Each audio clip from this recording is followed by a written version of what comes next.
Painting with watercolors.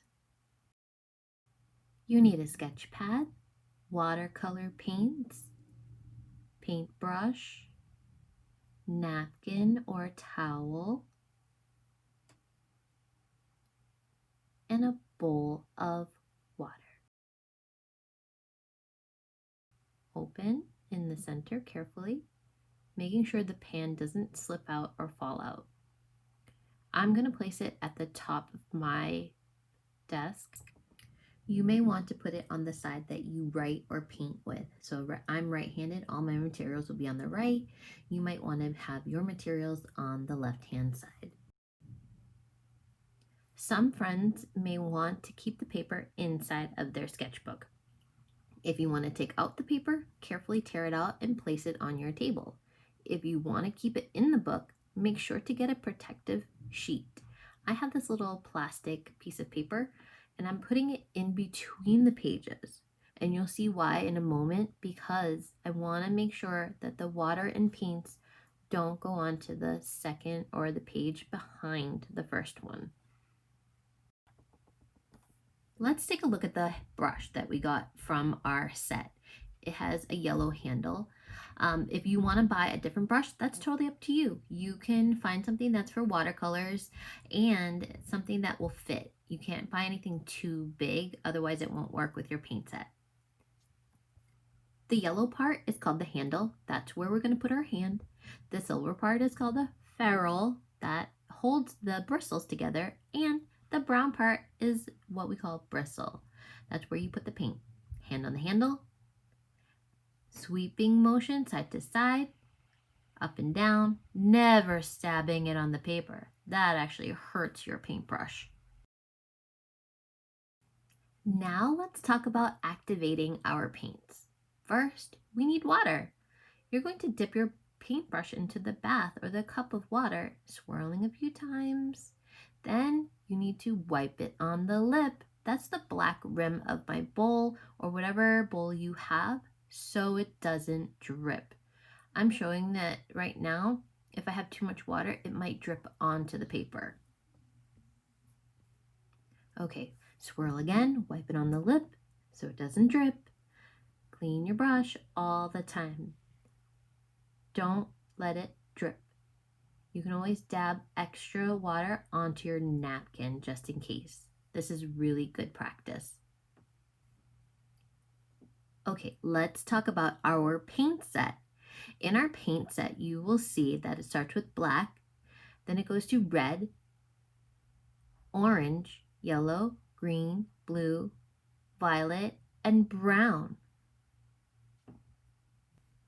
Now that we have gone over all the rules, it's time to paint. Pick up your brush, swirl it in the water, wipe it on the lip, then select a color. Swirl your brush a few times into that color, making sure not to dig or press too hard, just the tip of your brush, just like that. Now, I want you to draw with the tip of your paintbrush. I'm swirling it in a circle around and around, and I'm making a dot. You can do this a few times to test it. Notice how bright and red it is. I'm going to zoom in so you can take a look at my work up close. I'm going to try it again. Round and around and around. Notice that Mrs. Wicks mentioned working on the tip of your brush. I drew a straight, thin line. If you push down harder on the paintbrush, you'll get a thick line. Here's another big rule. Anytime you want to change colors using watercolor, you need to clean your brush. Otherwise, your paints are going to get dirty. So now take your brush and dip it back into the bath and give it a rinse. Wipe it on the lip, maybe dab it on the towel a couple of times just to check and see if it's clear. And dip once more to get it wet, swirl in the paint, and then we can try it all over again. This technique is called wet on dry. My paper is dry, the paint is wet. You have the control of where the paint is going. Now I'm going to show you a different technique called wet on wet. I'm going to wet my paper first, And then I'm going to pick up wet paint and put it in there.